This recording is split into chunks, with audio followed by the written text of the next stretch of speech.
పట్టాదారు లేదా ప్రభుత్వం మధ్య జరగచ్చు.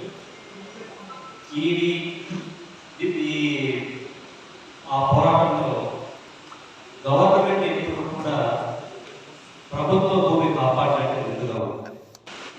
ఇక్కడ ఈ ఇష్యూలో వెంకటగిరిలో సర్వే నెంబర్ 227/10 సెంట్ల విస్తీర్ణం ఉన్న భూమికి సంబంధించి దీంట్లో ఒక్కొక్కరు ఒక విధంగా అర్జున్ చేసుకోవడం, ఎవరికి తోచినట్లు వారు రూపించుకోవడం, ఎవరికి తోచినట్లు వారు రాసుకోవడం, అలా అనుకుంటూ నిజం చెప్పలేసిన లోపల అబద్ధం ఊరితెలిగి వస్తుందంటారు.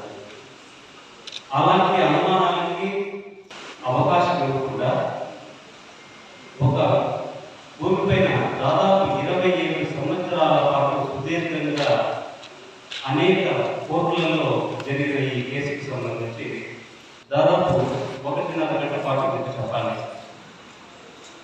అంటే దీనికి సంబంధించి దాదాపు కలెక్టరేట్లో, ఆర్డీఓస్ ఆఫీసులో, అన్ని ఆఫీసుల్లో కూడా దాదాపు 5,000 నుంచి 6,000 పేజీలని దీన్ని సంక్షిప్తం చేసి ఒక 4 పేజీలకు తీసుకొని రావడం. ఒక 49 పాయింట్లతో ఈ క్రోలాజికల్ ఆర్డర్ మీకు చెప్పడానికి రావడం జరిగింది. నా పేరు కిరణ్ కుమార్, ఆర్డీఓ గూడూరు.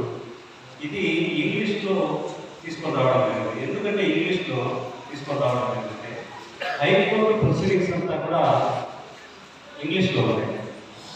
ఆ హైకోర్టు ప్రొసీడింగ్స్ యాజ్ ఇట్ ఈస్గా చెప్పడానికి నేను ఇంగ్లీష్లో చదివి వినిపించడం జరిగింది. దాన్ని ట్రాన్స్లేట్ చేయడానికి మా ఆఫీస్ నుంచి డిప్యూటీ తహసీల్దార్ రఫీ గారు వచ్చారు. వేరే పైన తహసీల్దార్ గారు, మున్సిపల్ కమిషనర్ గారు. ఎప్పుడైనా సరే ఏ ల్యాండ్ ఇష్యూస్కి సంబంధించి దాని పూర్వపరాలకు సంబంధించి రెవెన్యూ డిపార్ట్మెంటే చెప్తుంది. దాని ఆరిజిన్ నుంచి నేను చివరి వరకు ఇప్పుడు వరకు ఉన్న వివరాలన్నీ ఇక్కడికి చెప్పడానికి రావడం.